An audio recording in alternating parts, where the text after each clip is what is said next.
100 கோடி ரூபாய் நில மோசடி வழக்கில் முன்னாள் அமைச்சர் எம்.ஆர். விஜயபாஸ்கர் சகோதரர் சேகர் கைது செய்யப்பட்டிருக்கிறார். அண்மை செய்தியாக பார்க்கிறோம். ஏற்கனவே எம்.ஆர். விஜயபாஸ்கர் தொடர்புடைய பல்வேறு இடங்களில் சோதனைகள் நடைபெற்று வந்தன. தற்போது அவருடைய சகோதரர் சேகர் கைது செய்யப்பட்டிருக்கிறார்.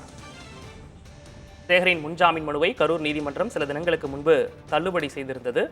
தற்போது அவரது சகோதரர் சேகர் கைது செய்யப்பட்டிருக்கிறார்.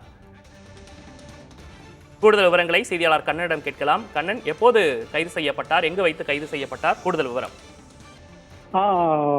கரூரை சேர்ந்த பிரகாஷ் என்பவரிடம் 100 கோடி ரூபாய் மதிப்புள்ள 22 ஏக்கர் நிலத்தை போலி ஆவணம் மூலம் தங்களை வேண்டியவர்கள் பத்திரப்பதிவு செய்ததாக முன்னாள் அமைச்சர் எம்.ஆர். விஜயபாஸ்கர் கடந்த மாதம் சிபிசிஐடி போலீசாரால் கைது செய்யப்பட்டார்.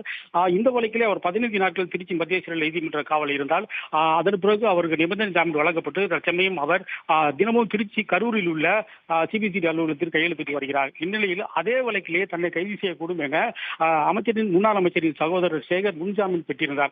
அந்த முன்ஜாமீனானது கடந்த சில தினங்களுக்கு முன்னர் ரத்து செய்யப்பட்டது. இதையடுத்து அவர் இன்று கரூர் சிபிசிஐடி போலீசாரால் சேகர் கைது செய்யப்பட்டுள்ளார். விக்னேஷ், ஏற்கனவே இந்த வழக்கில் முன்னாள் அமைச்சர் உட்பட 3 பேர் கைது செய்யப்பட்டிருந்தாங்க. தற்போது இவரும் கைது செய்யப்பட்டிருக்கிறார். வேறு யாரெல்லாம் விசாரணை நடைபெற்று வருது? இந்த கைது நடவடிக்கை இன்னும் அதிகரிக்க வாய்ப்பு இருக்கா? ஏற்கனவே இந்த வழக்கிலே காவல்துறையில் இருந்த காவல் ஆய்வாளர் ஒருவர் கைது செய்யப்பட்டிருந்தார். அவருடன் கிட்டத்தட்ட 4 நபர்கள் கைது செய்யப்பட்டிருந்தனர். இந்நிலையிலே அமைச்சரின் சகோதரரையும் சேகர் அவர்களும் இந்த கைது செய்யப்பட்டுள்ளார். அவருடன் சேர்ந்து மேலும் ஒருவரை சிபிசிஐடி போலீசார் கைது செய்யப்பட்டுள்ளதாக கூறப்படுகிறது.